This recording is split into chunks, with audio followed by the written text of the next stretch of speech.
shirahamwe Live Together as a Family, shirahamwe ryishinze guharanira agateka k'abagendana ubumuga bwo ku rukoba canke abo bita abanyamwema. Igituma niyumviriye kurishinga ca mbere na mbere nuko haraheze imyaka myinshi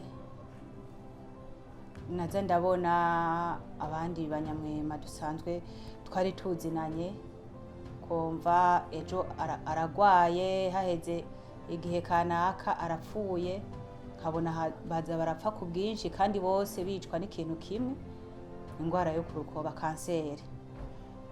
Hanyuma ndiyumvira igituma twebwe abandi mu bindi bihugu uko basanzwe babayeho twebwe bitaradushikira, nkabona abandi bafise amavuta y'izuba bisiga, barafise ibindi bikoresho, twebwe ivyo bintu ntibirabaho. Ca numva yuko nkwiye kugira ico nkoze kugira ngo iryo shirahamwe rishobore kubaho, ariko kandi aho nashoboye kugira inguvu zirengeje zo guhaguruka ngo mvuge ati ndondera abandi dushinga iryo shirahamwe, nuko hari igihe kimwe hagwaye abanyamwema bagera kuri 5 muri maison médicale. Abo banyamwema harimwo umukobwa akiri muto, novuga twari tunganya imyaka. Uwo mukobwa rero ico gihe aragwara, baramugira ama operation agera kuri 3, ariko yose ntivyakunda, arahava arapfa nawe nyene. Hanyuma baratubwira ati wa mukobwa yapfuye. Ca turazinduka turagenda kwa muganga, ariko ca dusanga hari ikibazo co kuriha facture. Uwo mukobwa twaramwirigwanye umunsi wose, bari batelefonye umuryango wiwe uze kumuraba. Uwo muryango wiwe kuko twabimenye hakiri kare mu gitondo, harinze hagera ku mugoroba ata muntu wiwe aje kumuraba. Hanyuma ico kintu cambereye igikomere, ndiyumvira none ni gute umuntu ashobora gupfa akabura n'uza kumuririra. Kubera iki abavyeyi batiyumviriye? Kuko iyo umuntu yabuze mu mico n'imigenzo vyaha mu gihugu, ko turabarundi dusanzwe tumenyereye, niyo umuntu yabuze umuntu araterereza inshuti n'abagenzi bakaza bakamugwako, bakamuterera kugira ngo ashobore gufubana iteka uwiwe.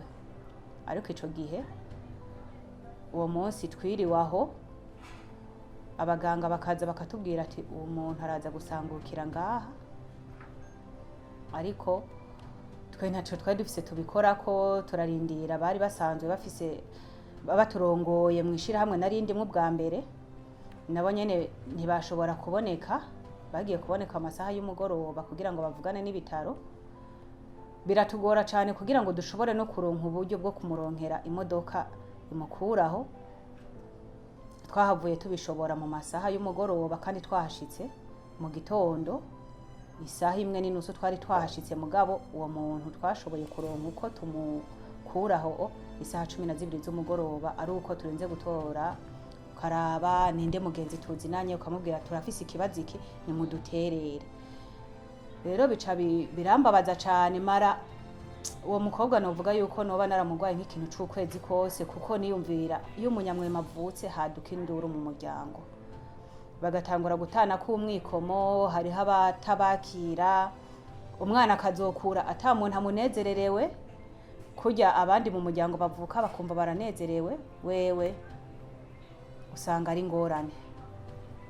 Akazokura ari mu bibazo, societe itamwakira, kurya kuntu bagenda baratunga urutoke, uko bagenda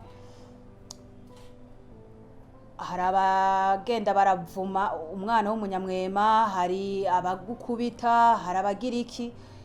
Rero ivyo bihe byose umuntu abamwo, ca ndiyumvira none umuntu avuka batamwakira, agakura babaye, akazorinda apfa akabura n'umuntu amuririra w'umuryango.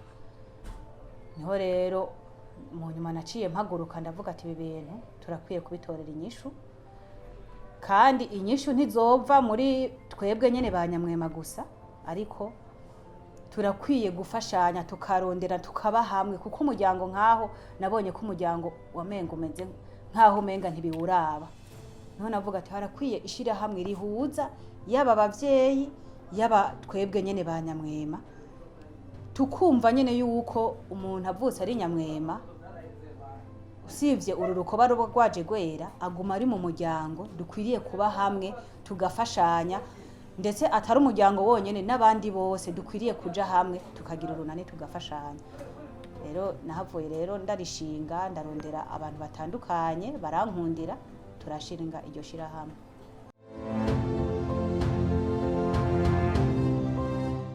Live together as a family bisigura ngo tubane twese nk'umuryango. Igituma twahisemo kuryita uko nico kintu nyene co gushaka kwereka umuryango ko ntukwiye gushira kure umwana wabo, barakwiye kumva yuko turi bamwe. Ariko kandi n'umuryango kugira ngo urinde nawe uba uwafashe nabo umwana, nuko nabo baba bagize ihungabana, kuko usanga umuryango havutsemwo umunyamwema kenshi bavyitirira ibintu bibiri, atari umugisha, bamwe bavyita umugisha abandi bakavyita umuvumo. Rero iyo bavyise umugisha ni hahandi haziramwo za ngorane z'uko baca bavuga ngo baravura ingwara, bakabadandaza mu bintazi, canke bavuga ati ni umuvumo, bakumva nyene yuko ari ikintu kidasanzwe kije mu muryango kije gutera ingorane. Ugaca usanga rero na wa muryango uragize ikumirwa. Iyo babona umuvyeyi yamuvyaye bakagenda baramukumira, urumva nawe nyine arakeneye ahantu ho kumvirizwa, ahantu ho kuremesherezwa, ahantu ho gufashwa, kuko usanga bahura n'ingorane nyinshi. Umuryango uramutse umuronka kubera uko kuntu baba bamerewe mu kibano, usanga hari ingorane nyinshi zahabaye. Rero iryo zina twaciye turitora kugira ngo riduhuze twese, ntaba ari ishirahamwe ngo ni iry'abanyamwema gusa, oya, ishirahamwe ribe iry'umuryango n'abandi bose bamenye ko tukwiye kubana hamwe nk'umuryango.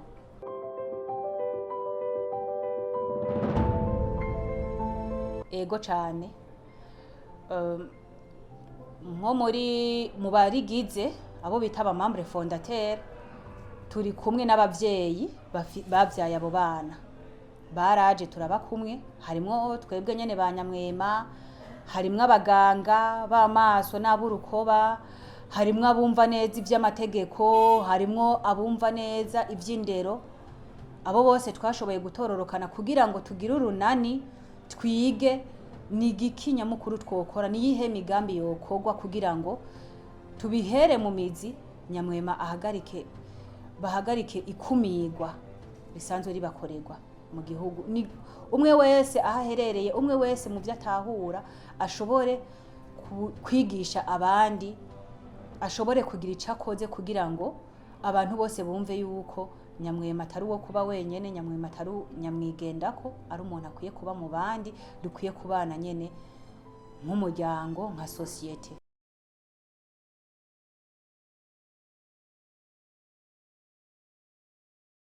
Mu bisanzwe mu kibano ni bimwe nyene nariko ndavuga, usanga umwana ariko aragendagenda, ariko biravana n'ahantu muri aya makartier asirimutse, bo novuga yuko bipfuma bukebuke, bararaba mugabo nabo ntibisigura ko batanegura, baranegurira imbere kuko narabibonye bamwe, ariko kandi haba harimwo n'abize bategereza gutahura ivyo ari vyo, kuko ni ibintu bisobanutse scientifiquement. Ariko kenshi nka ruguru canke muri ayandi makartier asanzwe, usanga umwana ariko aragenda, abandi bana baja kumusotora. Je nakunda kuvyirabira ko kenshi nkiri umwana, ndavyibuka ukuntu wasanga ndiko ndagenda, harabankubita, abancira kamate, abandi nabo bakavuga ati ndabarya. Nivyo bintu kenshi abana usanga bahura navyo, canke bamwe bakiruka bagahunga, canke abandi bakaza bakahundara ku mwana. Tusanga umwana yagize ihungabana, niyo aba ariko araja kw'ishure kubera za ngorane z'amaso atabona kure, abana usanga batariko baramworohereza kugira ngo yige bimworoheye, kuko bisaba yuko umwigisha amufasha canke akegera imbere ku kibaho akabiraba aho ashobora kubibona neza, kwicara imbere. Mugabo kenshi usanga abana batavyorosha canke n'abarezi bamwe bamwe usanga batabitahura, ugasanga umwana ariko aragira ibibazo vyo gukurikira neza ivyigwa, canke abaye yaciye mu kayira ugasanga bamutunze intoke bagize iki. Ni wa mwana uzosanga rero aho yicaye no kuvuga yumva adashaka kuvuga, yumva nyene nawe nyene ashaka kwikumira. Nico kibazo kiba gihari. Hanyuma ishirahamwe mu vyo ritegekanya gukora nuku gutangura icambere na mbere gukora ubuvugizi, kubaserukira, kuja gusigurira abigisha ati abo bana muze murabafata uku, abigisha bakamenya ubuhinga bokoresha kugira ngo batahuza abandi bana ko uwo mwana badakwiriye kumukumira, kuko hari aho usanga hariho abana banka no ko bicarana mu ntebe. Nk'akarorero hariho nk'umwana bigeze kumbwira, wasanga abandi bana iyo bakosheje igihano baronka kwari ukubicarikana n'umwana w'umunyamwema.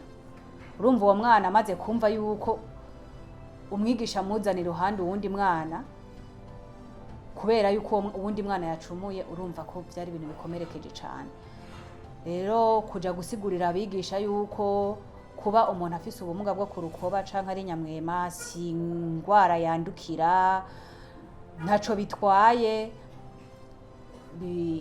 bisaba nyene gutegura inyigisho. Turategura inyigisho, kuja kwegera abigisha kubasigurira, no kuja mu buyobozi bukuru gusigurira abasanzwe bategura imigambi y'igihugu ko bakwiye gushiramwo imigambi ikingira abanyamwema kugira ngo abana bashobore kwiga neza, no kurondera ubufasha, ibikoresho vy'ishure, kubaronderera ibintu vyo kwivuza. Ko nk'ubu turamaze gukora igikorwa co kubapimisha amaso no kubagurira amarori. Hariho umuganga dusanzwe turi kumwe nyene mwishirahamwe twafashanyije kurishinga, abapima ku buntu, hanyuma tukabaronderera amarori ashobora kubafasha kubona, nubwo kenshi bidakunda, kuko nk'umubo tumaze kubikorera turamaze gupimisha abana 12. Muri abo abana 5 bonyene nibo bashoboye kwandikira amarori, abandi bose bavuze ati nukubana nayo maso uko. Abo rero nk'abo baba bakeneye ibindi bikoresho ngaha mu gihugu bitaraboneka, byo bita ama monoculaire canke ama loupe ashobora kwagura indome kugira ngo bari kwishure bashobore koroherwa.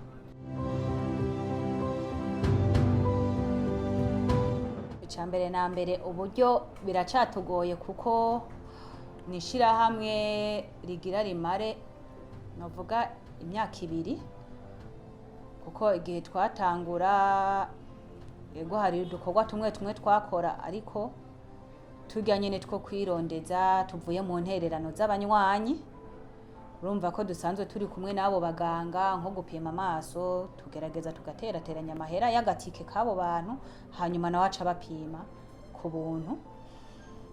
Hari udukorwa tumwe twagiye turakora, mugabo nta mfashanyo turaronka vyinshi. Ni umuntu umwe usanga aduterera, tugategura ibikorwa, hanyuma tukatanga kujya kw'abandi bose, ariko turacarindiriye nkumbure mu minsi bizogenda neza turonke amafinansema yo gukora nkuko tuvyipfuza, ariko nubwo tutarayaronka turiyungunganya muri utwo duke tugakora ibikorwa bitandukanye. Turamaze kubikora nk'ivyo kwigisha banyamwema ukuntu biyitaho, n'amavuta turonse abantu baduterera amavuta y'izuba turajana tukayatanga, amasabune tukabigisha ukuntu bifata, kuko ikintu ca mbere n'amagara. Twashize ubwa mbere na mbere gukingira amagara ya nyamwema, urukoba n'amaso, kuko urukoba nico kintu ca mbere kigoye cane, kuko nyamwema ntarindi izuba, natwe tukaba turi mu gihugu harashuha n'izuba riraka. Rero kuja kwigisha abanyamwema n'imiryango yabo ukuntu bakwiye kubafata, ko bakwiye kubarinda izuba, barya abana bakiri bato bakabarinda izuba. Ivyo turabikora bukebuke, ariko ntiturashika kure kuko tumaze kuja mu ntara nkeya cane. Tumaze kuja mu ntara 4 kandi twipfuza kuja mu Burundi bwose, ayo mavuta tuyashikane mu gihugu cose, ntidusubire kumva umunyamwema yishwe n'ingwara ya kanseri kubera kubura utwo tuvuta two kwisiga twizuba, kandi ari ikintu kironderwa kikaboneka. Hanyuma ico twosaba bwa mbere na mbere nuko leta yoshiraho imigambi ikingira abanyamwema mu bisata vyose, yaba kwa muganga, yaba mu mashure, yaba mu bisata vy'iterambere, bashireho imigambi ishobora gutuma nyamwema yoroherwa nawe akiga, hanyuma agaterera mu iterambere ry'igihugu. Hanyuma tugasaba amashirahamwe yigenga, yaba yo mu gihugu canke ayo hanze, kudushigikira, kudutera inkunga.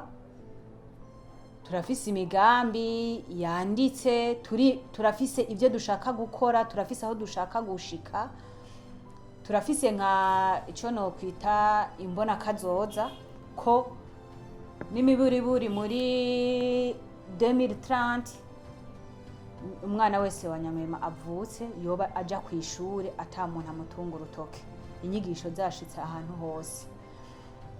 Ivyo rero ntituzovyishoboza. Turafise programme yo gushaka kugira identification ku buryo tumenya abanyamwema bose bari ngaha mu gihugu bangana gute, mbega imibereho yaho imeze gute, guhera hariya hasi ku mutumba mw'isegiteri, tumenye ngo hari abanyamwema bangana uku, mbega aho hantu baba haregereye ivuriro, mbega aho hantu baba haregereye ikirindiro c'abajejwe umutekano, kuko n'ubu vya bindi vyo guhiga abanyamwema ntibirahera.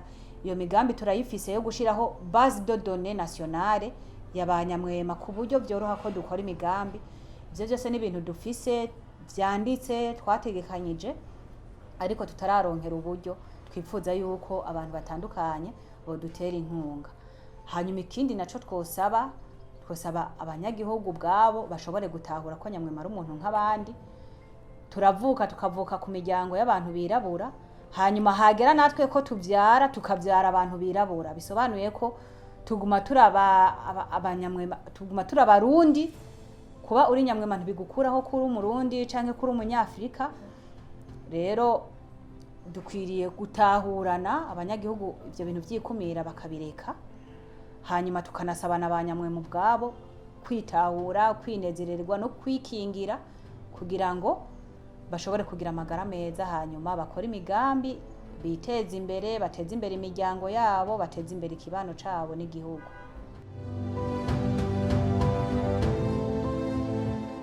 Ego cane, jewe nkitangura kwiga vyari ibintu bigoye cane, kuko ico gihe nta n'ubuvugizi bwari bwagwirirane, wamenga nyamwema afatwa nk'igikoko.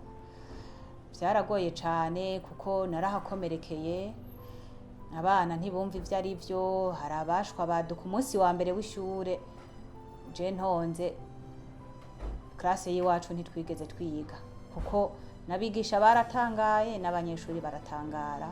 Bamwe bakiruka, abandi bakashaka kuza kunkorako, abandi bagakomeretsa kugira barabe yuko noba mva amaraso nk'ay'abandi. Vyari ibintu bibabaje cane. Ivyo bintu ndabikuriramwo, hari abantahura n'abatantahura, ariko maze kubona ko niga ubwa mbere na mbere umwaka wa mbere narawusubiyemwo, kubera yuko na jewe naciye ntinya. Maze kubona abantu bampundagarako baza kunkubita, nkabona ntahana inguma, ataco nakoze, ataco nacumuye, sinashoboye kwiga neza. Mugabo mu mwaka ukurikira hari umwigisha bampaye, arashobora gusigurira abandi bana ko kw'isi tumeze nk'amashurwe, kandi ntidutegereza kuba dusa nk'uko amashurwe, kugira ngo abe meza atategereza kuba asa yose. Akabibasigurira, akabajana mu ijambo ry'Imana, abana ntibambangamira cane. Maze kubona mu gice ca mbere ndabitoye, ico gihe ndibuka nabaye wa kabiri, naciye mbona ati bwa bundi birashoboka. Reka ndabemeze rero yuko ivyo biyumvira atari ko biri. Ca ndabandanya ndiga, Imana irangirira ubuntu ndabitora. Ndiga ndaheza primaire, secondaire nayo nyene ndayiga, nubwo uko nagenda ndaduza mu mashure ntivyakomeza kworoha kuko amaso nayo ntiyaranyorohereje, mugabo naragerageje namana amanote menshi ngaze muri sogondere, aho abandi bataha kuruhuka je nataha gufata amanote y'ivyigwa bitandukanye, ariko ivyo vyose ndabibamwo nkamenya. Ego vyaranaciyemwo, hariho n'imyaka nashoboye kuyoberwa bivanye n'ubuzima narindimwo ico gihe. Hanyuma ndahava ndakora exeta ndayitora ku manota meza cane nishimira, hanyuma ndaja muri kaminuza. Ariko maze kubona ku karengane nariko ndagirirwa, ku kuntu hari abigisha batantahura, abana bakansindira, nakuze ndi umuntu ndi aggressif, nkunda kugwana cane kuko navuze ati ngomba kwigwanako. Rero kenshi natahana inguma cankura ko kantu muri jewe kuvuga ati ntegereza kuzokwigwanira, ntegereza kuzokwiga amategeko kugira ngo nigwanirire abantu bose bazonkomakoma nzoce nza ndababuranya. Ubundi rimwe na rimwe harigenda navuga ati yaba vyanakunda ko mba n'umusirikare nkaza ndigwanirako n'inguvu nobikoze, mugabo numva nyene ati iciza nuko no kwiga ayo mategeko nze ndigwanirira. Hanyuma ayo mategeko ko navyipfuje narahavuye ndavyiga, ariko uko nagiye ndayiga sanga bwa bundi sayo gushiramwe inguvu, sayo kwigwanirira, ahubwo nkwiye kuyakoresha mu kumenya aho uburenganzira bwanje bugarukira, ahubwo abandi bugarukira, kugira ngo nshobore kuvugira abandi. Naho rero havuye ako kantu, ico ciyumviro kiza gushimangirwa na bimwe navuga ubwa mbere, ariko kari akantu kandi muri jewe mvuga ati nzokora ikintu gituma agateka y'abakiwanje canke akabandi dusa kadahungabana.